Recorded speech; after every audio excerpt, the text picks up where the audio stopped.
Aslida o'ziga ishongan, o'zini yetarli deb his qilgan ayol hech qachon hech kimga nafrat, alam ko'zi bilan qaramaydi.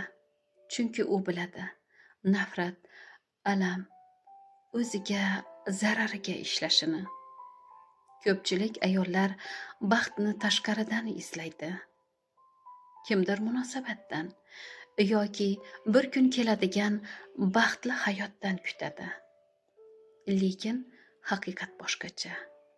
Biz baxtni o'zimizni taniganimizda, ichki ovozimizni eshita olganimizda boshlanadi.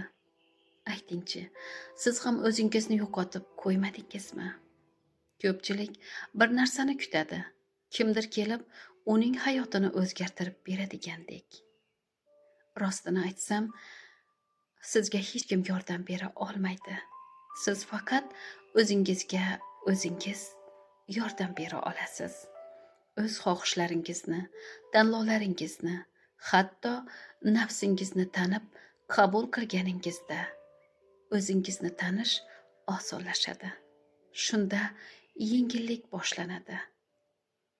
Agar siz ham o'zingizni anglash, tanishni xohlasangiz, qo'shilaman deb yozing yoki Telegram kanalimga qo'shiling.